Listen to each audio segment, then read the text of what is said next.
এই ক্যাশ বাক্সে একটা আনুমানিক আমাদের 10-15 হাজার টাকা মতো ছিল। ওই টাকাটা সহ মন্দিরটার তালা ভেঙে চুরি করে নেয়।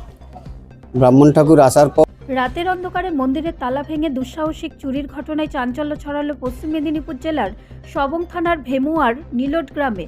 গ্রামের ঐতিহ্যবাহী ও জাগ্রত শীতলা মন্দিরের চুরির ঘটনায় হতবাক স্থানীয় বাসিন্দারা। স্থানীয় সূত্রে জানা যায়, প্রতিদিনের মতোই মন্দিরের পুজো শেষে রাতে তালা বন্ধ করে দেওয়া হয়েছিল। অভিযোগ, গভীর রাতে মন্দিরের দরজায় তালা ভেঙে ভেতরে প্রবেশ করে গর্ভগৃহে ঢুকে প্রতিমার মাথার মূল্যবান রূপোর চূড়া, একাধিক স্বর্ণলঙ্কা এবং অন্যান্য অলংকার চুরি করে নিয়ে যায় তারা। শুধু তাই নয়, মন্দিরের ভেতরে রাখা প্রণামী বাক্স ভেঙে সমস্ত নগদ টাকা নিয়ে চম্পট দেয় চোরেরা। পরের দিন মন্দির চুরির বিষয়টি জানাজানি হতেই এলাকায় শোরগোল পড়ে যায়। গ্রামবাসীদের নিজস্ব প্রচেষ্টায় তিলে তিলে গড়ে তোলা এই মন্দির চুরির ঘটনায় ক্ষোভে ফুঁসছেন এলাকার মানুষজন। গ্রামবাসীদের বক্তব্য, শীতলা মন্দিরটি তাদের ভক্তি ও বিশ্বাসের প্রধান কেন্দ্র। সেই পবিত্র স্থান থেকে চুরির ঘটনা তারা কোনোভাবে মেনে নিতে পারছে না। ইতিমধ্যেই মন্দির কমিটির পক্ষ থেকে সবং থানায় লিখিত অভিযোগ দায়ের করা হয়েছে। অভিযোগ পাওয়ার পরেই ঘটনাস্থলে পৌঁছে তদন্ত শুরু করেছে সবং থানার পুলিশ। দুষ্কৃতীদের খোঁজে তৎপর সবং থানার পুলিশ। গ্রামবাসীদের দাবি, পুলিশ দ্রুত তদন্ত শেষ করে দোষীদের চিহ্নিত করুক এবং চুরি যাওয়া অলংকার উদ্ধার করুক। আচ্ছা, কি ঘটনা? আমাদের এই গ্রামের মন্দিরটা 3 বছর আগে আমাদের সমস্ত গ্রামবাসীদের উদ্যোগে, গ্রামবাসীদের আর্থিক সহযোগিতায়, তাদের কায়িক পরিশ্রমে আমরা এই মন্দিরটা তৈরি করেছিলাম। মন্দিরে রীতিমতো প্রত্যেক দিনই পুজো হয়, পুজোকে আসেন, পুজো করেন। গত পরশুর দিন আমাদের এই মন্দিরেই একজন ছোট্ট শিশু, তার বাবা, তার দাদু আর ঠাকুমার মঙ্গলার্থে এই একটা চূড়ো দিয়েছিল, মায়ের মাথার চূড়ো। এই মাথার চূড়াটা সহ ঠাকুরের নাকের নথ এবং আমাদের যে ক্যাশ বাক্স ছিল, ক্যাশ বাক্সটা আমরা বছরে একবারই খুলি। সেই ক্যাশ বাক্সে একটা আনুমানিক আমাদের 10-15 হাজার টাকা মতো ছিল। ওই টাকাটা সহ মন্দিরটার তালা ভেঙে চুরি করে নেয়। ব্রাহ্মণ ঠাকুর আসার পর যখন মন্দির খুলতে যায়, তখন দেখলো যে এরকম মন্দিরের তালা ভাঙা এবং ভেতরে ঢুকে দেখলো মায়ের চূড়া নাই।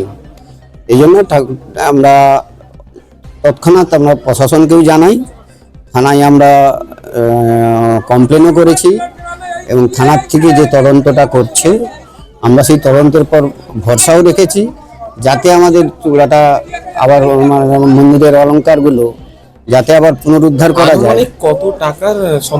আনুমানিক 50-60 হাজার টাকা ছিল। পুলিশ প্রশাসন এসেছিল? পুলিশ প্রশাসন এসেছিল, তারা তালাও নিয়ে গেছেন এবং আমাদেরকে আশ্বাসও করেছেন তদন্ত করবেন।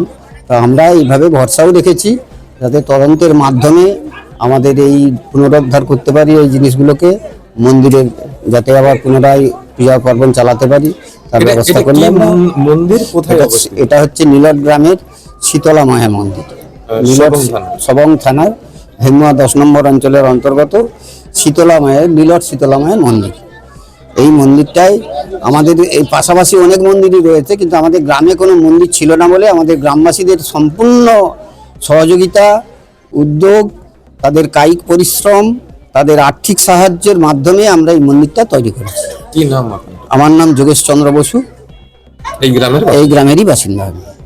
এবারে আমার স্বামী যে চুরিটা হয়ে গেছে, মানে চূড়াটা দিয়েছিল খুব কষ্ট করে হোক যা হোক, এই কিছু মাস আগে এবারে মানে চুরি হয়ে গেছে। এবারে খুবই দুঃখিত। আমরা চাই কিছু সবাই মানে যে নিয়েছে তাকে ধরুক বা প্রতিবাদ হোক। আরো অনেকে শুনতেছি গ্রামে চুরি হয়েছে। গ্রামের মধ্যে একটা মন্দির, সেই জায়গাতে চুরি হয়, একটা বিরলতম ঘটনা। হ্যাঁ, বিরহিত ঘটনাই তো, একটা গ্রামের মধ্যে কি করে চুরি হয়ে যায়, এটা তো বিরহিত ঘটনাই তো। হ্যাঁ, ফাঁকা জায়গায় চুরি হয়ে গেছে, ঠিক আছে। এবার গ্রামের মধ্যে কি জিনিস চুরি হয়েছে? এই চূড়ো চুরি হয়ে গেছে, সোনার নোট চুরি হয়ে গেছে, তারপরে ক্যাশ বাক্স ছিল তাও চুরি হয়ে গেছে। আমরা চাই যে যারা নিয়ে গেছে তাদেরকে মানে ঠাকুর মঙ্গল করুক। আর কি বলবো, ঠাকুর বিচার করবে, আমরা আর কিছু বলার নেই। দোষীদের শাস্তি চাইছি তো, যারা নিয়েছে তাদের ধরা পড়ুক, শাস্তি হোক, এটাই চাই। আর কিছু উপযুক্ত যেন শাস্তি পায়।